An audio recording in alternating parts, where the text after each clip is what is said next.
Zargun Shah is a man who knows just how lucky he is to be alive. A man who has faced the Taliban, was ordered to be executed, and gained a chilling insight into the mind of the most wanted militant in Pakistan's violent Swat Valley. And I saw two Taliban standing there with the Kalashnikovs, carrying Kalashnikov. Then I realized the danger that now we are in a wrong place. It was May this year when the TV reporter and his crew reporting on the Taliban's uprising strayed too far. Captured, Zargun, his cameraman and driver, taken to an empty room and put on trial by a Taliban commander. He said, no, you are telling lie. You are the spies, and this is because of you that the hell has been unleashed on us. And it is you, the media, who is responsible for unleashing this war on us. So I'm not going to spare you. I'll slit your throat. Then an agonizing wait, left alone for 5 hours with a death sentence on his head. What are you thinking? Are you afraid? We were just counting our moments towards the death.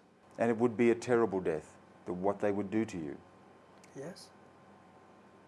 Our bodies hanging headless somewhere in a Mangora square.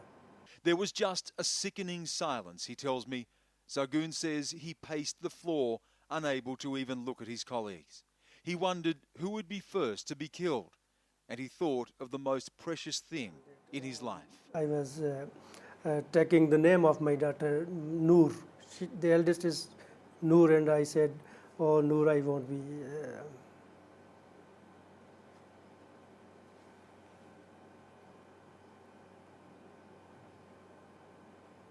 You didn't think you'd see her again? Yeah.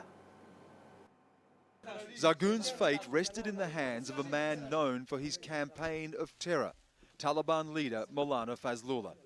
Fazlullah had captured the Swat Valley and moved his fighters into territory ever closer to Pakistan's capital, Islamabad. Zargun was handed a walkie-talkie. On the other end, Fazlullah himself. This is the first time this footage has been seen. Zargun's camera filming the conversation, all the while under the watch of a heavily armed Taliban fighter. Fazlullah's voice clearly heard, agitated, and with a message of defiance to Pakistan's army.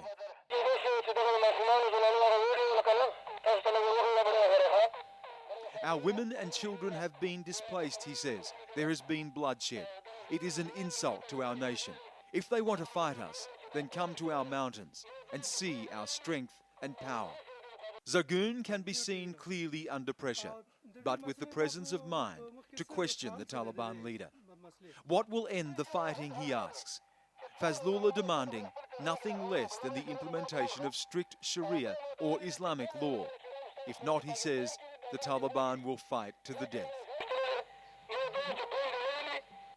If the army has the ability to fight us, he says, come to the mountains. The Taliban is in the mountains. We are committed to our cause. Nobody can defeat us. Yet the hardline Fazlullah did something that still puzzles Zargun. He freed the TV crew, effectively commuting the execution order. But there was a catch. The Taliban instructed them to film destruction they say was caused by the Pakistan army.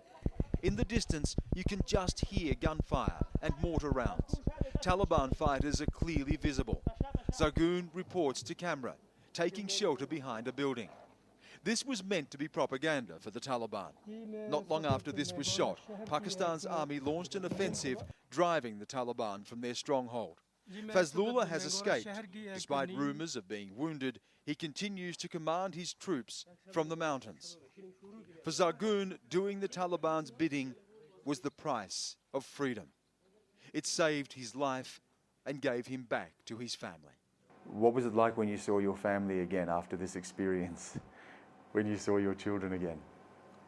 Oh, yes, that was something.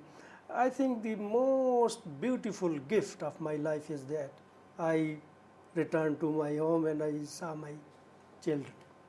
Most beautiful. Stan Grant, CNN, Islamabad.